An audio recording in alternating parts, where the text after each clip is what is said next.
Bom dia a todas e a todos. Estamos agora a iniciar este painel. O professor Dieter Grimm muito gentilmente aceitou esse convite para ser o nosso Keynote Speaker deste evento e inicialmente passo a palavra ao nosso colega de Lisboa, Miguel Nogueira de Brito. Muito obrigado, Ministro Gilmar Mendes. É uma honra para mim estar aqui na abertura desta conferência, deste Fórum Luso-Brasileiro. Todos querem, evidentemente, ouvir o professor Dieter Grimm falar sobre o futuro da democracia. Eu vou brevemente apresentar para esta audiência o pensamento constitucional do professor Dieter Grimm e assim de algum modo enquadrar as palavras que ele vai dizer. Todos conhecem ou todos ouviram falar certamente de um verso do famoso poeta irlandês William Butler Yeats no seu famoso poema The Second Coming. E esse verso diz: Things fall apart, the center cannot hold. Tudo se desmonora, o centro não aguenta. Este verso foi escrito em 1919, logo a seguir à Primeira Guerra Mundial, durante a Guerra da Independência Irlandesa, durante a grande pandemia da gripe espanhola, como assim foi conhecida, e era de facto um mundo a desmonorar-se, como dizia o poema. Mas, se bem pensarmos, o nosso mundo, a este nosso mundo pode também aplicar-se o mesmo verso de forma igualmente ajustada num contexto de problemas ecológicos irresolúveis, ou pelo menos assim pressentidos, no meio de mais uma guerra na Europa, no meio de problemas de desigualdade, problemas de destruição política, destruição populista do mundo político, e este é também um mundo em que é difícil o centro aguentar. Pois o que eu queria aqui propor é a ideia de que o professor Dieter Grimm é alguém que sustenta o centro. Não, obviamente, o centro em sentido político ou ideológico, mas o centro como o mundo da democracia constitucional, um mundo que ainda existe, felizmente, nos 3 países que aqui estão representados neste painel, o Brasil, a Alemanha e Portugal. E, portanto, um mundo onde existe respeito pela separação de poderes, pelos direitos fundamentais, onde existem eleições livres e onde existe justiça constitucional. E este é, sem dúvida, um ponto importante. Antes de desenvolver um pouco esta ideia de que o pensamento constitucional do professor Dieter Grimm é um pensamento dirigido a sustentar o centro neste sentido, eu queria apenas fazer uma breve apresentação a esta ilustre audiência da ilustre figura que temos entre nós do professor Dieter Grimm. O professor Dieter Grimm é, podemos dizer, o decano dos constitucionalistas europeus. Ele é professor de Direito Constitucional pelo menos desde 1979, portanto, há mais de 40 anos. Foi juiz do Tribunal Constitucional Alemão durante 9 anos, de 1987 a 1999, 10 anos, aliás, quase mais de 10 anos, e é uma pessoa com uma obra muito extensa no direito constitucional e na história constitucional. Há alguns textos deles traduzidos já em português, no Brasil, uma coletânea de textos de 2006. Ficámos a saber que brevemente vai sair um novo livro com textos, com artigos do professor Dieter Grimm. Também não é a primeira vez que ele está em Portugal. Tivemos a honra de o ter na comemoração dos 40 anos da Constituição Portuguesa, no Tribunal Constitucional, onde deu uma conferência muito interessante sobre o constitucionalismo para além do Estado. O professor Dieter Grimm tem uma particularidade talvez única entre os académicos e os constitucionalistas. Ele tem, ao longo da sua vida, dado, nos últimos anos, algumas entrevistas, uma delas em forma de livro, dada a 3 colegas mais novos, e com o título, foi publicado originariamente em alemão, obviamente, em 2017, depois traduzido em 2020, com um título que é O Amigo da Constituição, ou O Advogado da Constituição, e que é bem sintomático das suas ideias.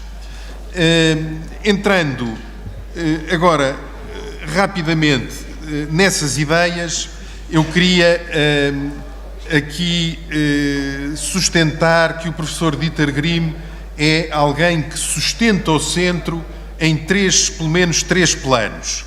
Num primeiro plano, porque tem uma ideia equilibrada da relação entre democracia e justiça social, ou Estado material de direito, se preferirem. Num segundo plano, porque tem também uma visão equilibrada entre a importância da justiça constitucional, por um lado, e, por outro lado, a ideia do constitucionalismo como um fenómeno político. Ele, aliás, irá falar expressamente sobre este ponto. E, num último plano, porque, estando embora muito consciente dos processos de globalização, afirma a essencialidade do Estado-nação para a vida constitucional de um povo, e isto, em particular, no contexto da União Europeia. Portanto, dizendo agora poucas palavras sobre cada um destes temas, em relação ao primeiro, o professor Dieter Grimm começa por, num escrito originariamente de 1980, mas depois republicado em 2011, discute como é possível o equilíbrio numa democracia constitucional entre as ideias de reforma social e a ideia de democracia. E a fórmula que ele encontra é a de sustentar que, de algum modo, se considerarmos apenas os direitos fundamentais, podemos perder de vista a ideia de igualdade. Mas, se considerarmos apenas a ideia dos procedimentos, podemos também perder de vista a ideia da liberdade, que é também essencial. E, por isso, sustenta ele uma ideia material de Estado de Direito, por oposto a uma ideia meramente formal, portanto, uma ideia de Estado de Direito que reconhece os direitos nas suas múltiplas dimensões, é um verdadeiro apoio para os democratas e para a democracia. Também neste ponto de vista é importante uma decisão, uma das primeiras decisões que tomou como juiz do Tribunal Constitucional alemão, e em que sustentou, ou pelo contrário, se opôs, embora num voto vencido, se opôs à ideia de que à ideia de uma certa banalização das liberdades, ou banalização dos direitos fundamentais. O que estava em causa era uma lei que obrigava as pessoas que quisessem passear a cavalo na floresta a usar certos trilhos para o efeito.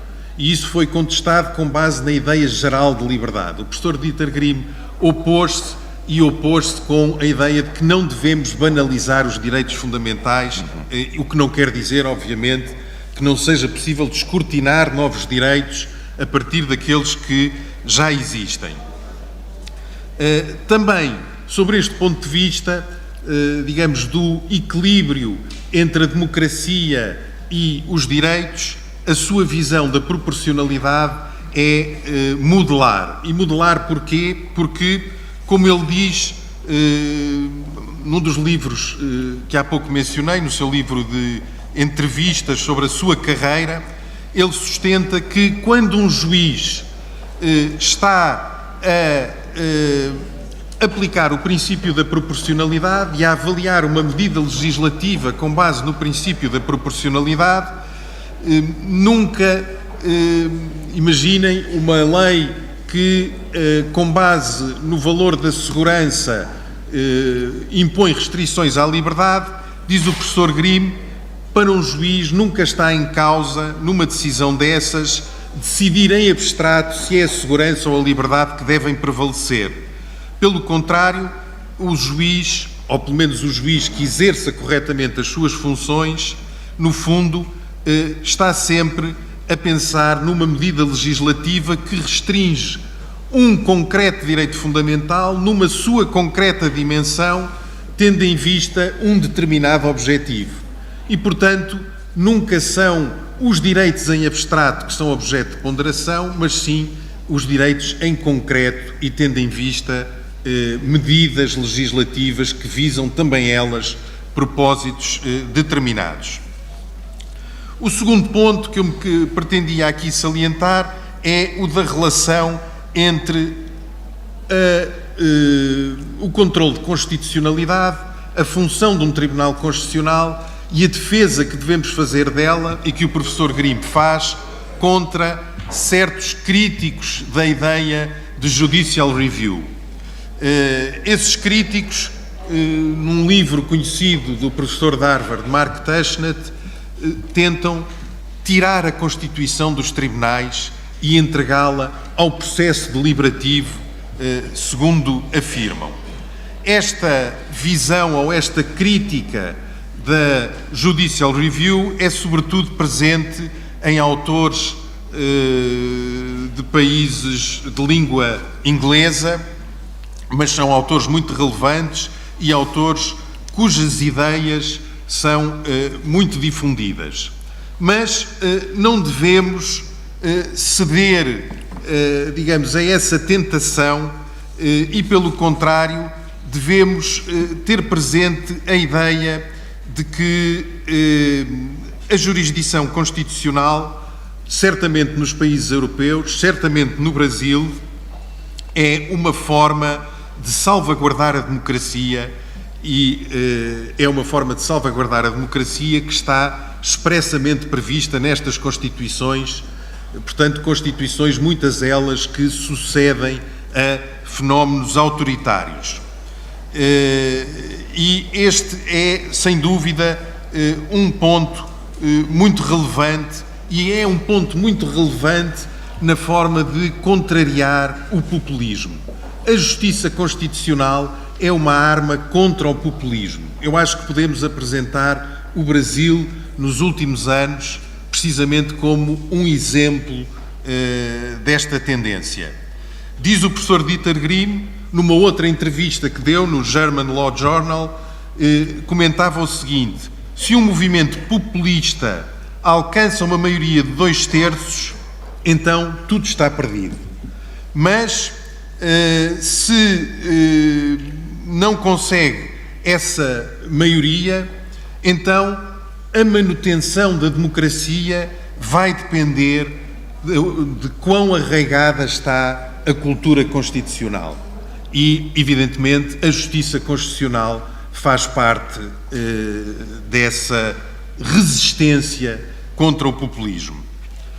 Finalmente, o último aspecto que eu gostava de mencionar sobre esta ideia de que o pensamento do professor Dieter Grimm é um pensamento que sustenta o centro, que sustenta a democracia constitucional, é precisamente a ideia que ele tem de equilíbrio entre o reconhecimento da globalização e a importância do constitucionalismo como fenómeno dos Estados nacionais.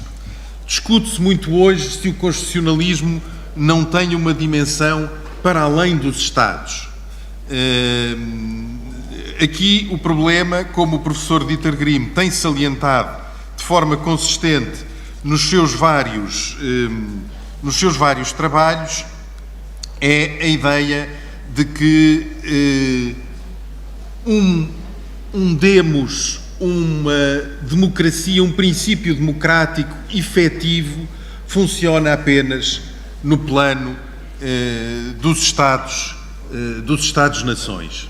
E isto é, de facto, parece-me inquestionável.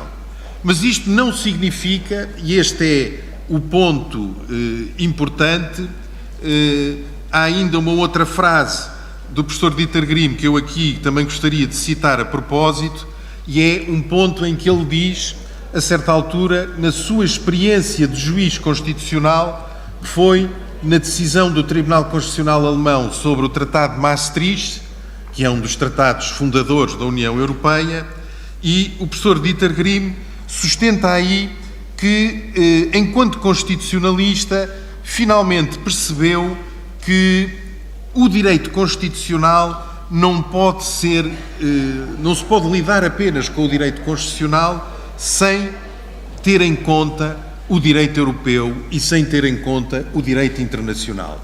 E este é o ponto essencial.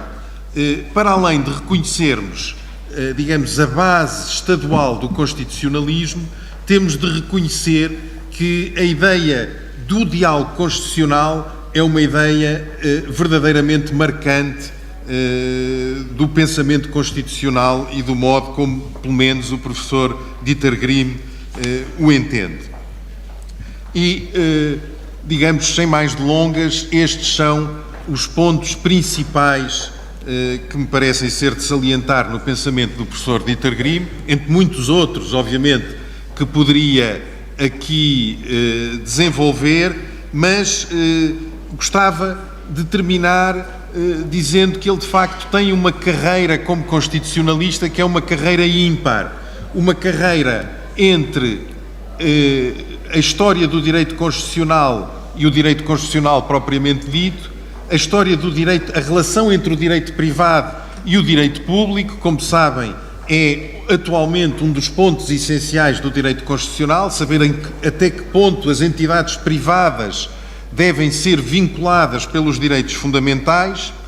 É também a sua carreira, simultaneamente como académico e como juiz, finalmente a sua carreira como académico na Alemanha e como académico também nos Estados Unidos, sobretudo em Yale.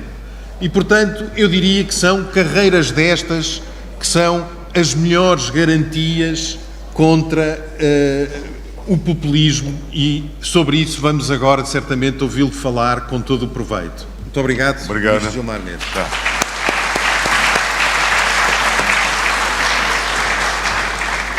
Nós agradecemos ao professor Nogueira Brito por esta alocução. Todos nós sabemos que a democracia vive momentos de tensão. Eu lembrava aqui que o Democracy Report de 2023 noticia pela primeira vez em 20 anos que o mundo possui mais autocracias do que democracias liberais. 72% da população mundial, 5,7 milhões de pessoas, coloca-se atualmente sob a tutela de algum regime antidemocrático. Trata-se de um movimento não inteiramente novo, pelo menos segundo a métrica utilizada pela Freedom House. O Instituto aponta também o recém-publicado relatório que o mundo experimenta o seu 19º ano consecutivo de declínio da governança democrática. Agradecendo ao professor Nogueira Brito por esta alocução e agradecendo sobremaneira ao professor Dieter Grimm, que aceitou, com as dificuldades inerentes às suas funções na Alemanha, fazer esse discurso principal deste nosso 11º Fórum de Lisboa. O senhor tem a palavra. Sie haben das Wort. Thank you very much, Ministro Mendes. Thank you very much, Professor Nogueira. I couldn't understand what you said about me, but I'm pretty sure it was much too friendly. Ladies and gentlemen, let me first say that I regard it as a special honor to address this magnificent assembly of Brazilian and Portuguese political leaders, academic leaders, professorial colleagues, members of the judiciary. I'm really overwhelmed by this audience, and I can tell you it's not the usual thing for me to speak for an audience like this in Germany. But let's turn to my subject. 30 years ago, it looked as if constitutionalism had established itself as a model to legitimate and to regulate political power, as a universal model to do that. Many states that had turned away from dictatorship or authoritarian systems, military systems, racist regimes, adopted new liberal democratic constitutions or revised their old constitutions. One could also observe a growing willingness to take the Constitution seriously and to enforce the provisions in cases of non-compliance. In all these countries, constitutional courts were established, or general Supreme Courts were endowed with the power of judicial review. Constitutional adjudication was regarded as an integral part of constitutionalism. And some of these courts became quite impressive and powerful actors. And I count the courts of the two countries that involved here today, the Brazilian court and the Portuguese court, certainly among these powerful institutions. Today, 30 years later, the constitutional world looks different. In many parts of the world, we can observe democratic backsliding and erosion of constitutionalism. It's not brought about by revolutionary coups like in the first half of the 20th century, by extremists, but it's brought about by electoral victories of populist parties that use their majority in order to transform liberal democracies into more authoritarian systems, and they do it with legal means. Populism comes in various forms and in various faces. What unites the populist movements is their claim to be the true representatives of the people, or the representatives of the true people, against a corrupt elite that has perverted democracy, and the populists claim to restore a veritable democracy. Behind this claim is almost always the assumption of a homogeneous people that is capable of having a uniform political will, which the Populist Party knows and promises to enforce against the adversaries. Against the adversaries, which are usually regarded as enemies with whom no compromise is possible. From this assumption, populist movements derive the right to abolish institutions that they regard as an obstacle to the implementation of the popular will, and they restrict and obstacles that restrict their activities and endanger their mission. With the consequence that opposition is normally regarded as illegitimate, activities of the opposition are hampered, freedom of opinion is regarded as a right to disseminate the error, media are put under state control, procedural requirements are very often regarded as pure formalism, separation of powers is a device to obstruct the popular will, independent institutions to control the government are deemed to be anti-democratic. All this is in sharp contrast to the concept of democracy and constitutionalism that inspired the seminal changes after 1989. How to save democratic constitutionalism, which you chose as a keynote, the topic of the keynote address for me, is a difficult answer. It's a difficult answer for a lawyer, especially because the true causes don't lie in the law, but they have other reasons. but the law may be and is expected as a possibility to be a counterweight against these movements. Now, if I narrow this question, can the law be an impediment to the spread of this development? And if I narrow it to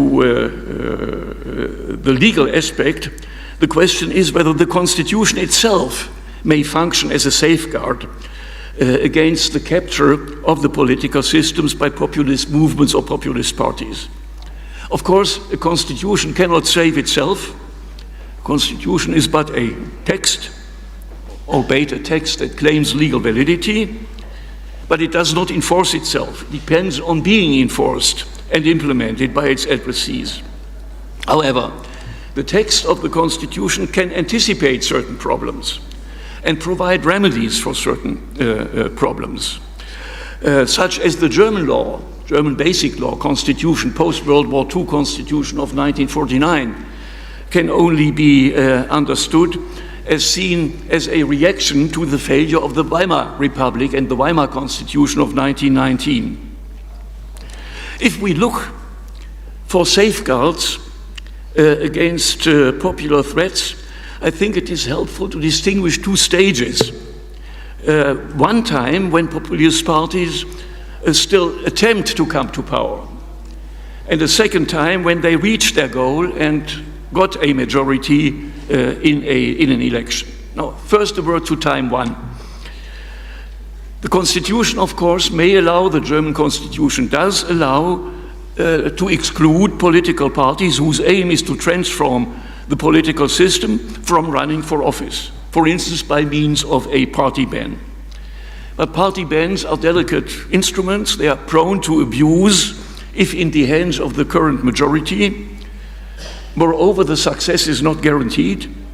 Many populist parties reveal their true purposes only after having gained a majority. And if populist movements have become very strong, it may still be legally possible to ban them, but politically extremely difficult. I think more important is it to have a look to the electoral system. My example are the two member states of the European Union where populist parties took over. They are a good example. Populist parties won their majority in these two countries because of the electoral system, especially because of the way votes, popular votes, were translated into mandates. The Polish Peace Party got for 36% of the votes an absolute majority of seats. The Hungarian Fidesz Party got for 53% of the votes, 2/3 of mandates in parliament, that's to say, the majority that is necessary to amend the constitution. There may originally have been good reasons for developing such electoral laws. For instance, the stability of government. The winner gets a surplus in order to be able to form a stable government. But in situations where popular parties run and have a chance to win, such an electoral law is detrimental. They then use very often the strengths that they acquire not from votes but from the electoral system for a system transfer. Party financing, I think, is another field. The possibility to withhold money from parties that want to change the system is certainly a strong measure. However, we have to distinguish amendments of the Constitution that, of course, must be possible from transformation of the political system. It's important to entrench these safeguards on the constitutional level so that they cannot be altered by a simple majority. This, by the way, is a weakness of the German Constitution because the electoral system is only written down in ordinary law, not in the Constitution, and I advocate to elevate it to constitutional level. Now, time two after populist movements have gained a majority in a free election. Here again, it's interesting to look to the two European countries, Hungary and Poland. In Hungary, the Fidesz party, as I said, not only gained an absolute majority, but it gained the majority that is necessary in order to amend the constitution. And in this case, almost everything is lost, because everything can be done legally. The Fidesz party started by packing the Constitutional Court, one of the strong constitutional courts of the period after 1989 in Europe. They filled the court with judges loyal to the political parties. Then they adopted legislative measures to stabilize the majority, and if these measures were found incompatible with the constitution in the very early months where not the full court was filled by party members, they elevated just the law that had failed in the constitutional court to constitutional level.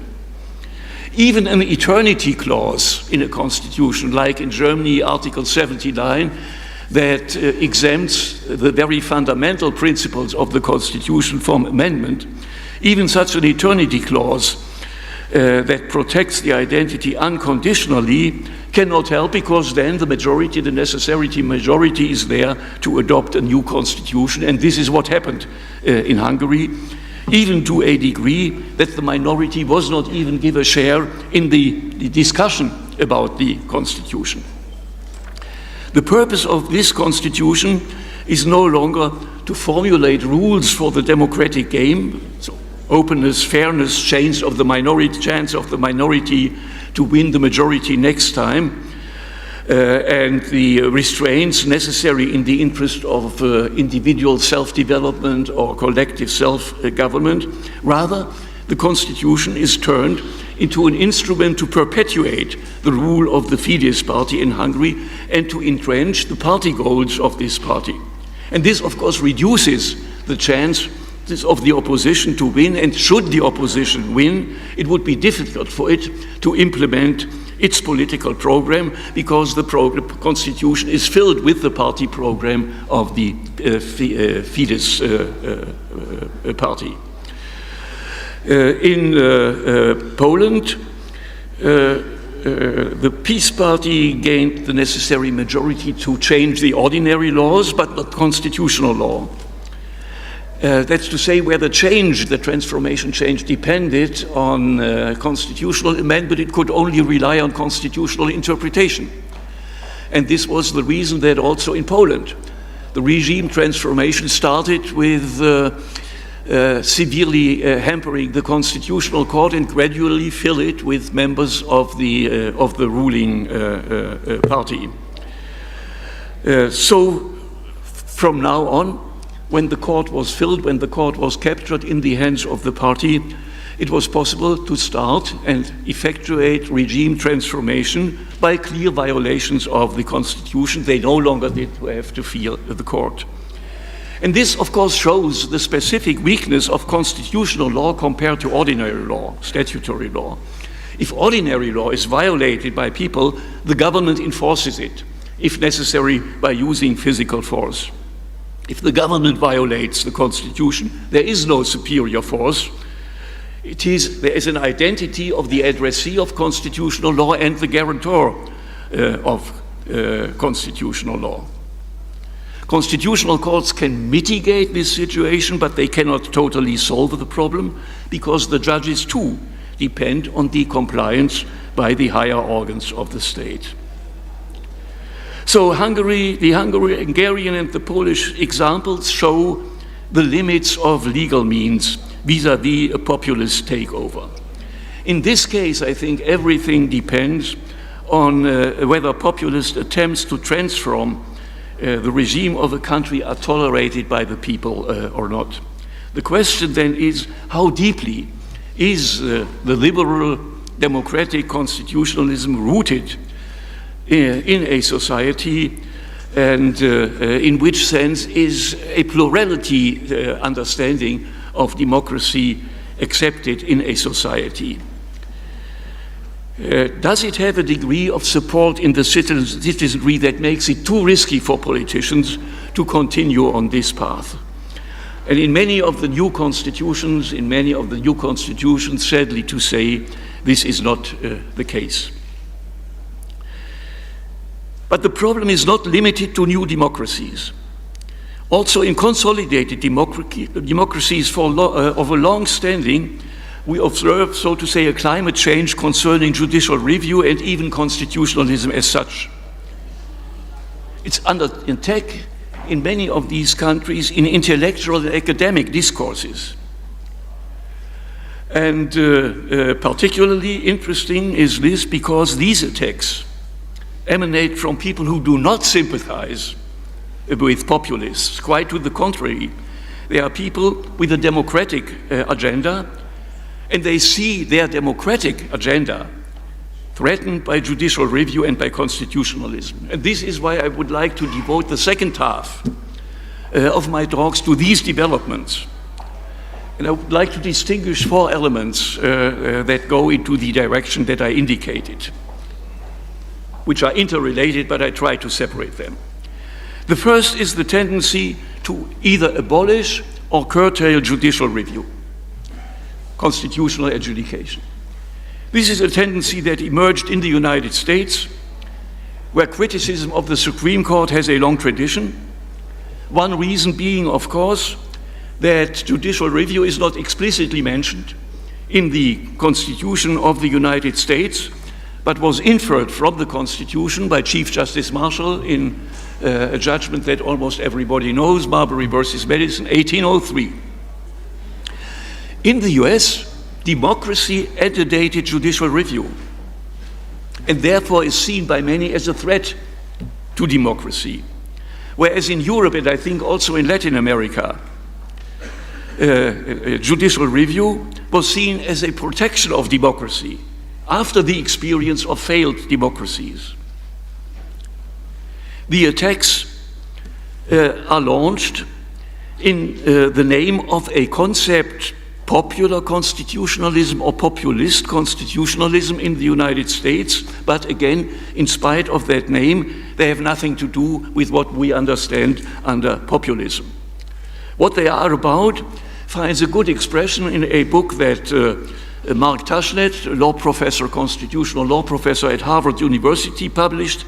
The title is Taking the Constitution Away from the Courts, which raises, of course, the question, to whom should it be given then, if it is taken away from the courts? And the answer is to the people,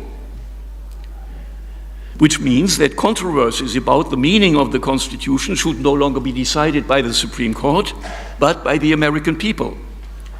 As a consequence, one would perhaps expect that these authors postulate more direct democracy, which is absent in the US Constitution. In many state constitutions it exists. So more referenda in the US Constitution. But none of the advocates of this popular type of constitutionalism brings the people back in.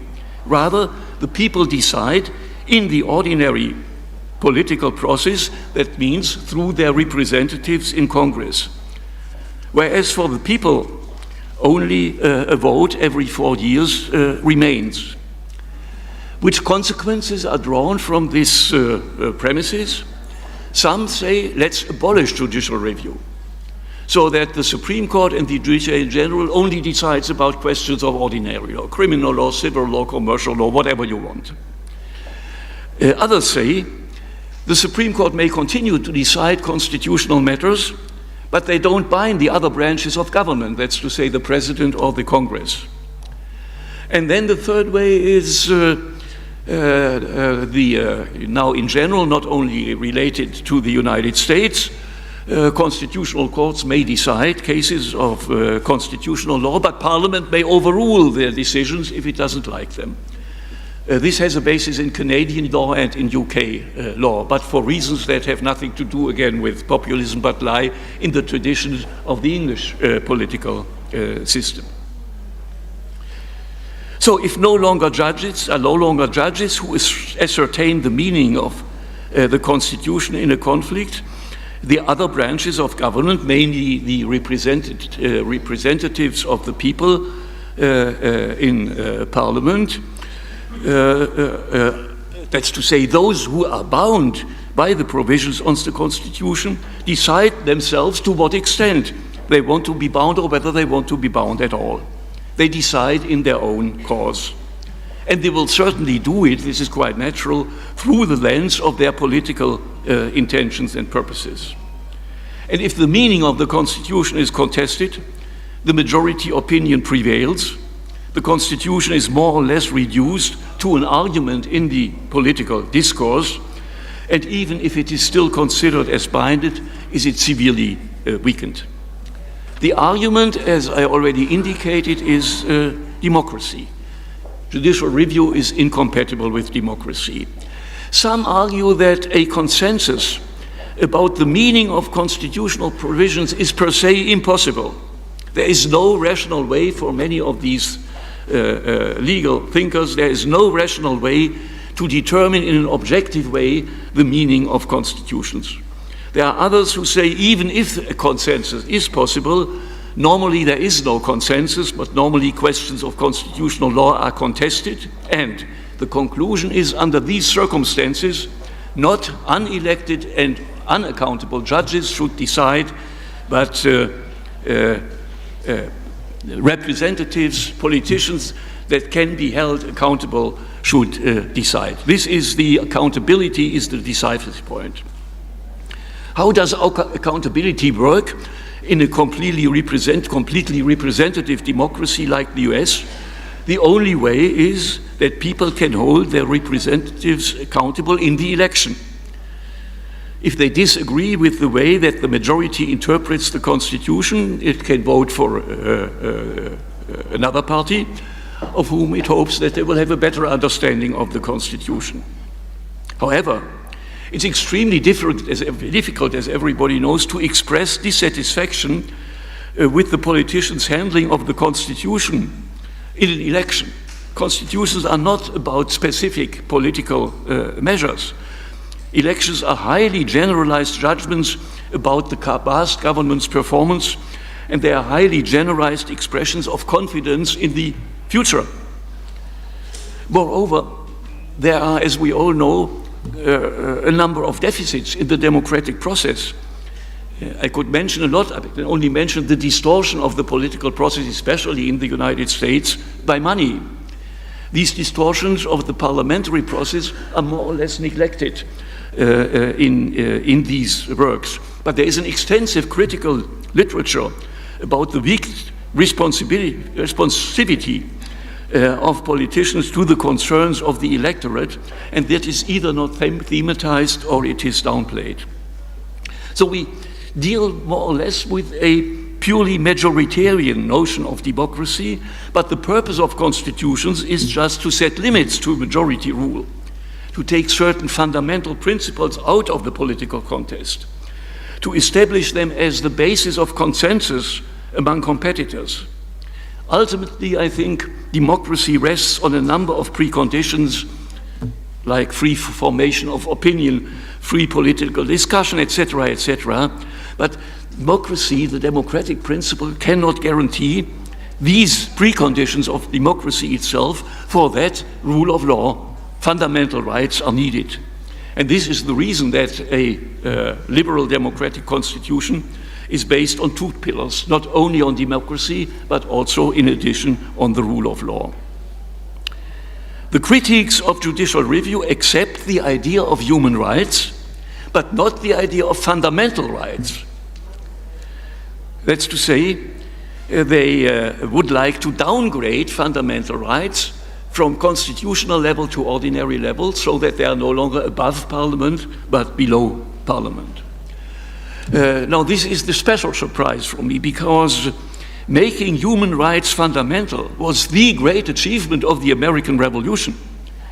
In their battle against the colonial power, the colonists in North America had experienced that the so-called rights of Englishmen, on which they relied in their discussion with the motherland, didn't help them, because in England they were inferior to parliamentary sovereignty. So what the Americans did was to attribute sovereignty to the people, not to Parliament. Popular sovereignty finds its expression in the constituent power. And human rights, that was the first thing that was done, human rights were elevated to constitutional level, that's to say, in the United States, above Parliament. The American Bill of Rights, as far as content is concerned, is a copy of the rights of Englishmen. But as far as the binding effect is concerned, it is above Parliament. And this achievement will be revised if the advocates of popular constitutionalism should find a majority. My second tendency that I would like to mention a little bit more briefly is what I call hyper-realism. Realism, legal realism, is a counter-movement against the idealism in law that had developed more or less in the 19th century and early 20th century, and then came the backlash, so to say, a realistic turn in jurisprudence, which emerged already in the 20th century, but is of lasting impact in the United States and gains room and gains recognition in other countries. It was developed under the influence of rational choice theories, which were originally, of course, designed to explain economic behavior. People are regarded as rational actors who try to maximize their own profit or the profit of their institution. And the assumption is that this explanation is also true for the legal system. Judges, that is a general view in the United States, judges don't do what they say they do. They do not decide according to the law. They decide according to other criteria, subjective preferences, political affiliation, power of the judiciary, or what you know. And only after having taken the decision according to non-legal criteria, they purport that they follow, in their reasons given, they purport that decisions follow with necessity from the law. If this were true, it would, of course, be reasonable to take decision-making in political matters away from the courts. But is it true? I think it would be naive to deny that phenomena like that exist. It happens that we have countries where judges decide according to their individual preferences or in their own interest, or to avoid a conflict with the power holders. And it's also true that often the reasons given in an opinion of a decision are not the true reasons that led to the decision. All that exists. The question is only, can that be generalized? Is that, so to say, typical or inherent in the judiciary, or is it the pathological case? It certainly does not reflect my own experience of 12 years in the German Constitutional Court. There were, of course, a lot of controversies in that court, but the controversies were about the most adequate understanding of constitutional law, and not about how do I get my personal interest through and what's the best way to reveal what I do in reality. So I would warn of a generalization of this theory, and I think it's not a surprise that the American judiciary has become rather weak if every student is taught this idea that anyway they do not what they say they do. So in rather well-functioning constitutional democracies with judicial review, I think we can expect judges who seriously seek to interpret and to apply the law to the best of their legal knowledge. I do not say that judicial review does not present a democratic problem. But the democratic problem of judicial review is not the one that the realists or hyper-realists see. The problem is that the law, and especially constitutional law, is not able to completely determine its application to concrete cases. There is a gap between the general and abstract norm and the individual and concrete case, and this gap has to be bridged by interpretation. That means one has to derive a more concrete meaning from the text before the text can be applied to a case. Interpretation is not uncovering a meaning that has been deposited in the norm, in the text of the norm from the very enactment on.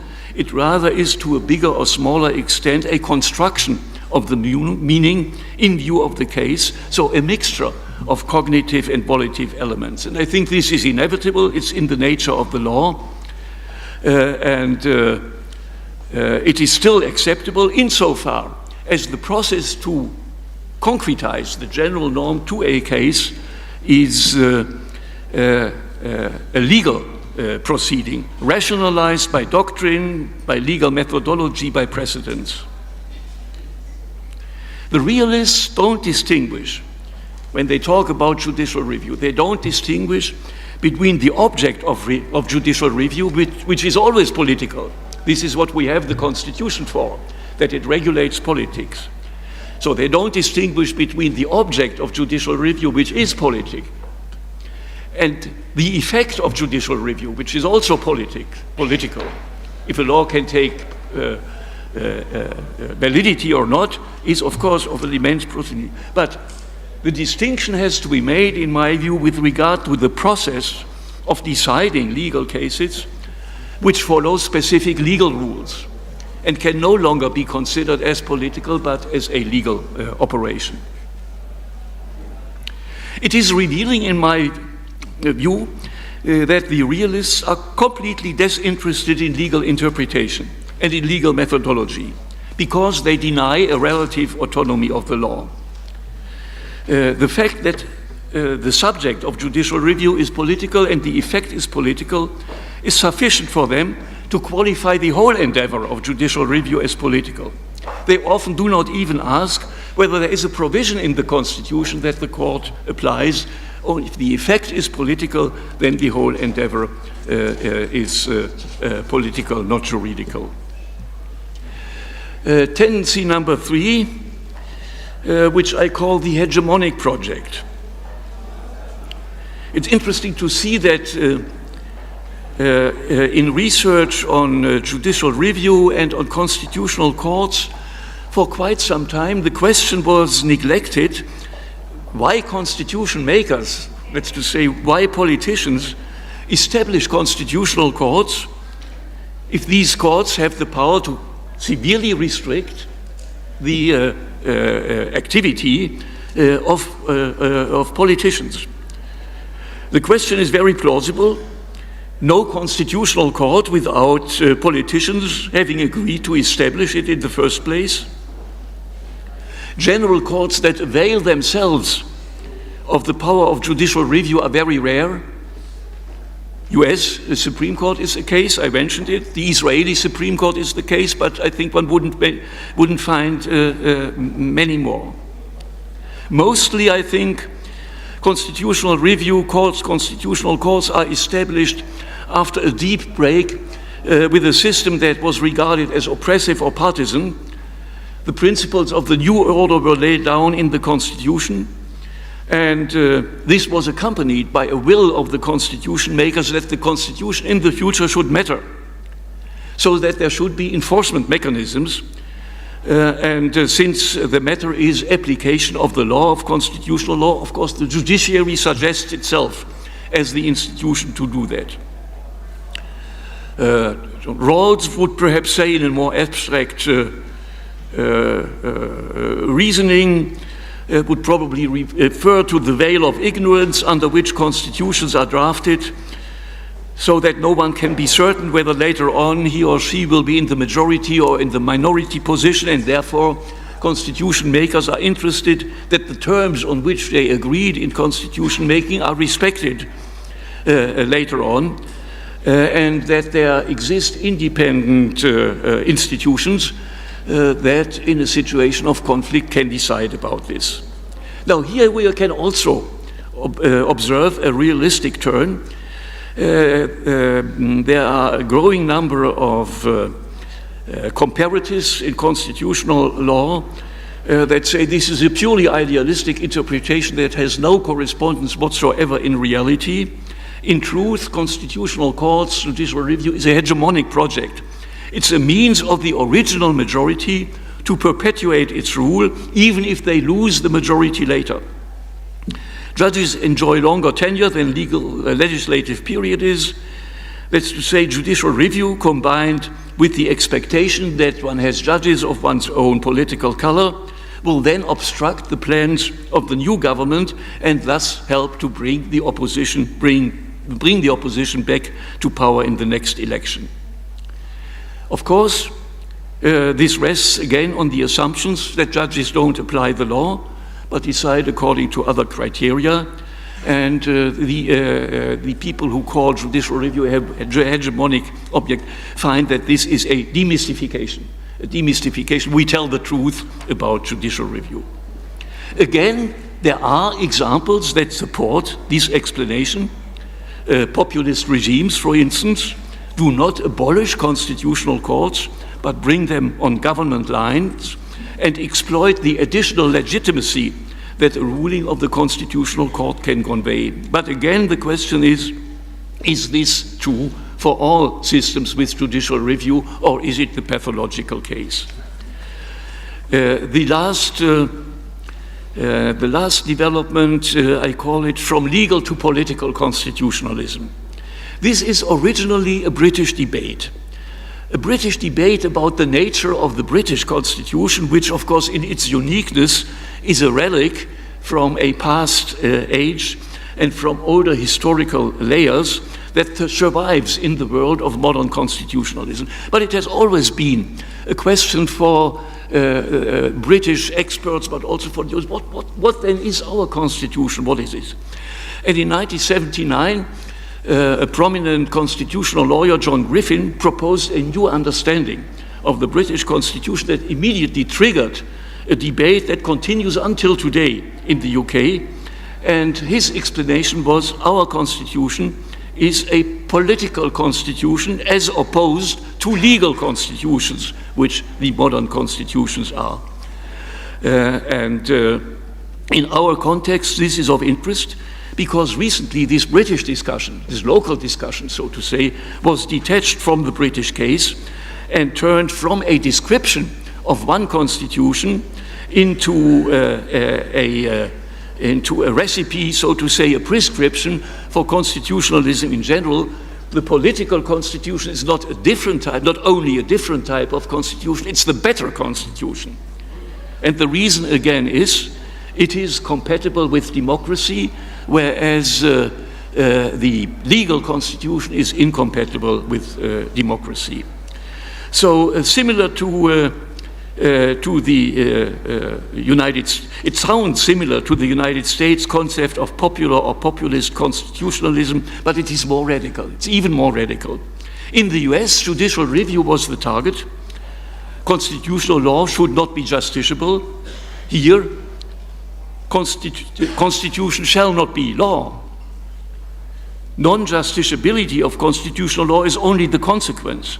If the Constitution is no longer a legal document, there is no room for judicial review. So it is no longer only constitutional courts, but it's constitutionalism in our understanding as such that is at stake.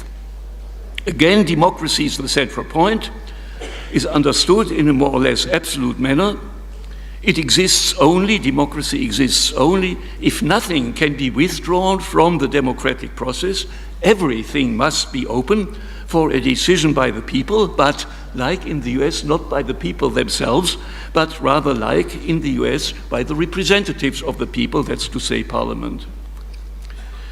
The Constitution is under these circumstances no longer a stable framework in which politicians operate. It becomes fluid, so to say, it becomes identical with the process.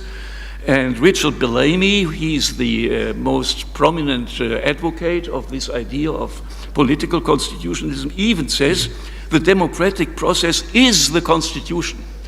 And he emphasizes, not only did I emphasize this by speaking, but he emphasized the democratic process is the Constitution. What remains of the Constitution under these circumstances? Bellamy says they constitute and structure the process, but not as law and not with the effect of law, which means that a deviation of that process cannot be a violation of the law because it's not a legal constitution. It's an attempt to change the conventions and the rules, and maybe it's successful, and then we have a new constitution, or it is not successful, and the older, but still not legal, remains in place. So again, under these perspectives that go even farther than the Americans go, I think the great achievement of the American and the French revolutions is lost.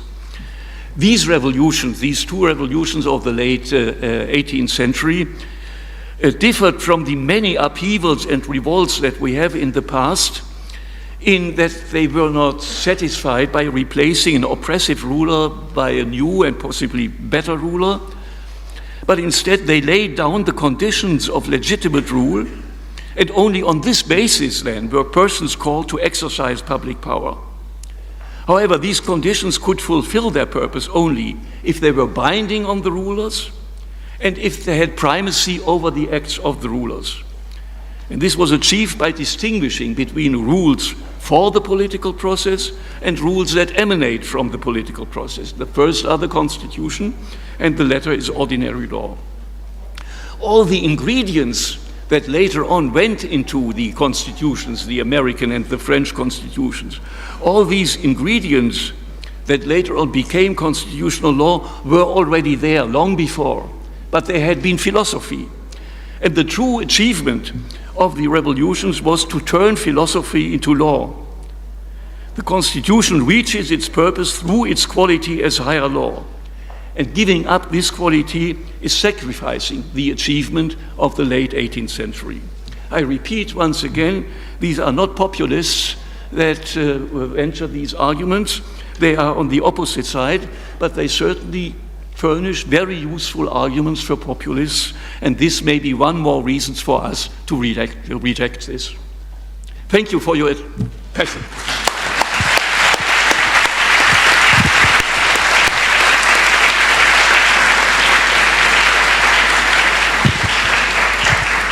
A importância da democracia constitucional, mas também as grandes ameaças que ela enfrenta, aqui pela análise do professor Dieter Grimm. Dankeschön, professor. Obrigada também ao professor Miguel Nogueira de Brito e ao Sr. Ministro Gilmar Ferreira Mendes. Obrigada aos três.